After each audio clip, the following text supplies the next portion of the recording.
now come to the question and answer section of the morning, so thank you so much for all the questions that you've sent to us prior to this event. Mrs Potts, Head of Early Years, who has now joined me, and I are going to concentrate on answering not only the most popular, but also those questions that we think will be the most helpful to you at this time.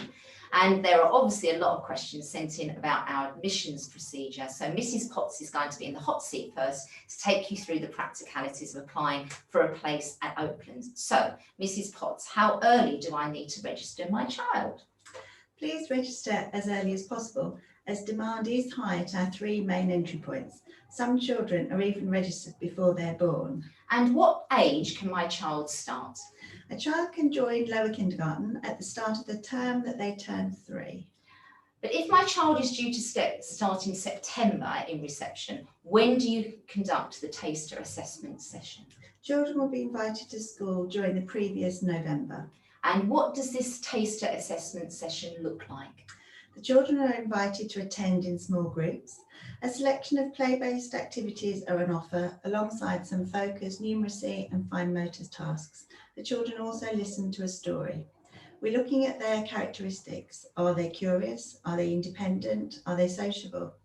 Children attending taster sessions for reception places remain with myself and Miss Aston, the upper kindergarten coordinator, whereas parents remain with their child for lower kindergarten and upper kindergarten sessions. How exactly do the sessions in lower kindergarten and upper kindergarten run? And when can I add on extra sessions? We ask that your child attends for a minimum 3 mornings in lower kindergarten and 5 sessions in upper kindergarten, 3 of which must be mornings. There are opportunities every term to increase the sessions, although sometimes it's possible to increase mid-term if space is available. I'm a working parent, so do you offer wraparound care? We do indeed.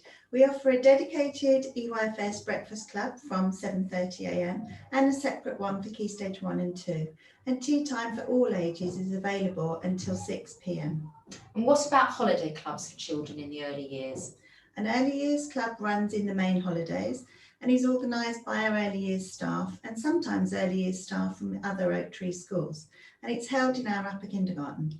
Children from upper kindergarten also have the option to attend multi-sports clubs which run every holiday. We're now going to swap over roles for the second set of questions, as many have inquired about our pupils' achievements in 11+ entrance exams. So firstly, how does the school prepare the pupils for 11+ exams? Well, the whole curriculum is geared towards achieving success at the end of Year 6.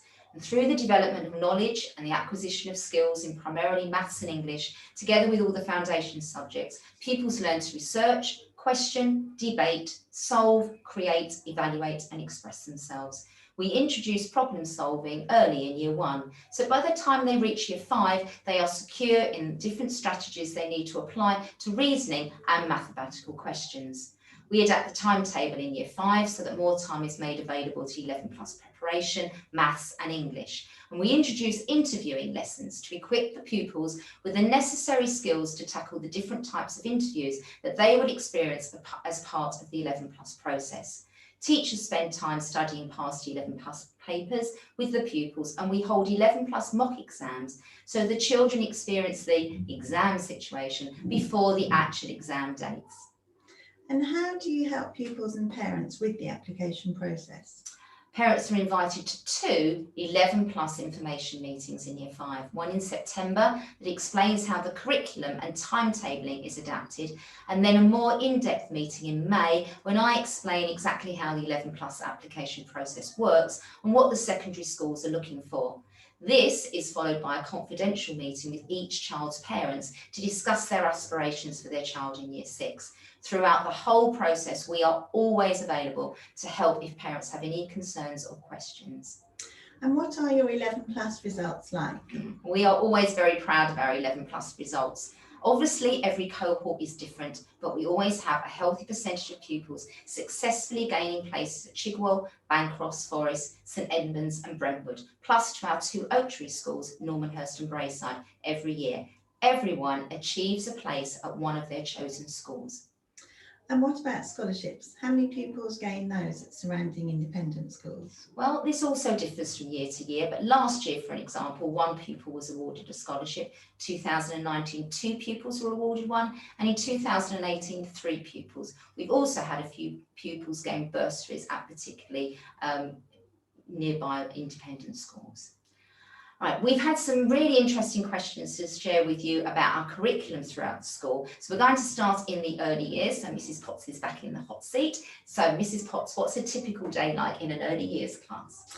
Okay, so the children arrive to a selection of activities, usually linked to the topic that they're studying, which encourage fine motor development and social skills. During the course of the morning, the children may participate in specialist lessons such as PE or music. Number and literacy activities also take place.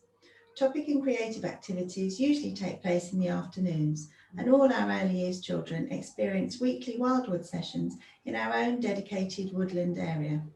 A fresh fruit snack is provided at mid-morning and a child-friendly lunch provided. How early do you start teaching phonics and writing? Officially in upper kindergarten, but early skills begin in lower kindergarten with listening activities, rhyming games, and fine motor skills activities such as dough disco, squirty bottles, threading, and using pegs. In upper kindergarten, fine motor assessments are carried out to establish a child's individual needs, and then pre-writing patterns, pencil grips, letters and sounds program, and read write ink are introduced. Now, Mrs. Belly, your turn. What extracurricular clubs does the school offer? We offer a wide range of extracurricular activities to start in reception with Busy Bees and Wildwoods. There are a number of clubs available to the children, increases as they move into Key Stage 1, and then again they increase when they enter Year 3 in Key Stage 2. We aim to cater for the interests of all the children, so we offer sports activities such as football, karate, netball, cricket, rounders, gymnastics and cross-country, languages such as French and Spanish, expressive arts clubs such as speech and drama, creative writing, dance, art and cookery. As you can imagine, all the clubs are incredibly popular and parents are always asked to book in advance. And how much PE do the children participate in on a weekly basis? This differs from year to year group. We have a specialist PE teacher, Mr. Payne, who sees all the children during the week for PE. Currently, all the early years have 3 physical sessions each week of approximately 20 to 30 minutes each. As the children move up the school, the PE lessons become longer to include more advanced skills and game situations. We introduce swimming at Loughton Pool in Year 3 and offer Year 4 to Year 6 children opportunities to attend outdoor pursuits residential trips. Many pupils attend the extracurricular sports clubs and then end up representing the school in local and national sports competitions. The next few questions have come in during this morning, so once again, thank you very much, and we'd like to answer some of them for you now. And the first one asks about how do we reward effort and progress equally among our pupils? We have a reward system that includes everyone. We have a house system that rewards collective teamwork, and individual pupils can receive house points for work they've completed or for upholding our school values. Merit, good behaviour and friendship certificates are awarded fortnightly to 2 pupils in each Year 1 to Year 6 class in assembly. We also hold WOW assemblies for each key stage once every half term. Class teachers award a number of different badges celebrating progress in handwriting, maths, creative writing and spellings each week.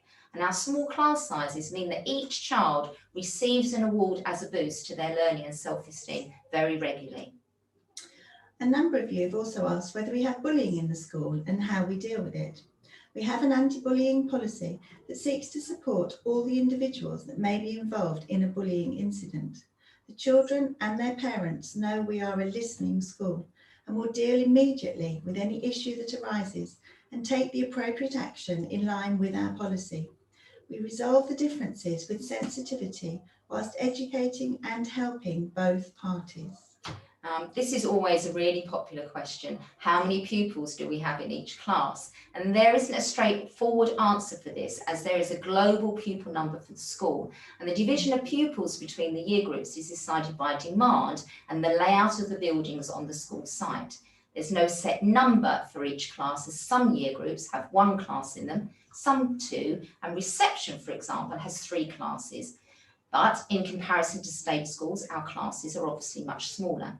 For example, each reception class this year has 14 children in, with a fully qualified teacher and a full-time teaching assistant, which gives us a ratio of 1 to 7.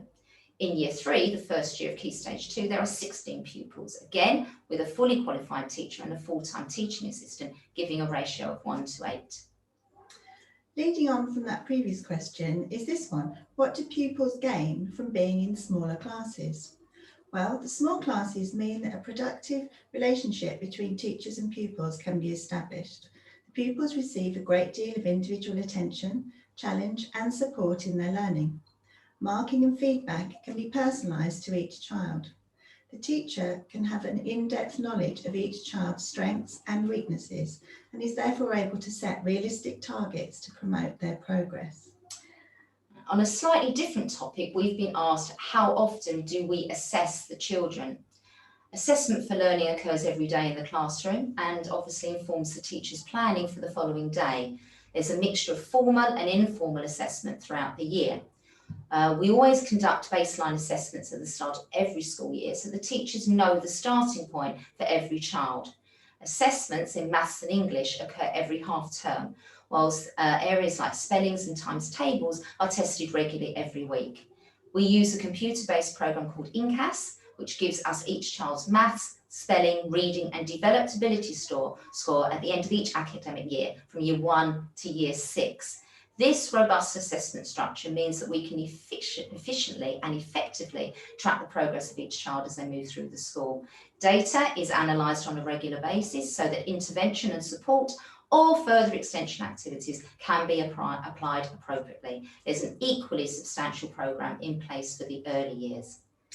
And then the last question really of the morning, possibly the most important, how do pupils get to know how their child is doing at school? We are always honest and open with our parents and value the high standard of communication we have with them. Whilst you're invited to 2 formal parents' evenings during the school year and receive 2 written reports about your child's progress, we also organise more informal drop-in sessions each term for you to visit your child's classroom to discuss their work in their books or on display. You can contact your child's teacher or key worker by email or leave a message at the school office asking the teacher or key worker to call you later in the day to arrange an appointment if you have any concern or issue you would like to discuss. The SLT and myself are also available to answer any queries you may have. Well, that just about brings us to the end of our virtual open morning. May I just finish by saying that choosing the right school for your child is one of the biggest decisions you as parents have to make. So I hope you found your time with us this morning both informative and enjoyable. I would be delighted to meet all of you in person to talk about your child, how we can best support them and encourage their individual talents as they progress through Oaklands.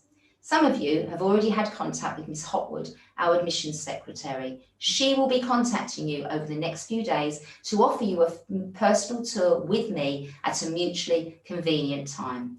This virtual open morning will appear on our website very soon, along with some additional videos and presentations about the school and particular subjects. Please do watch them to gain a further insight into our school. Thank you very much for joining us this morning, and I look forward to talking to you again soon.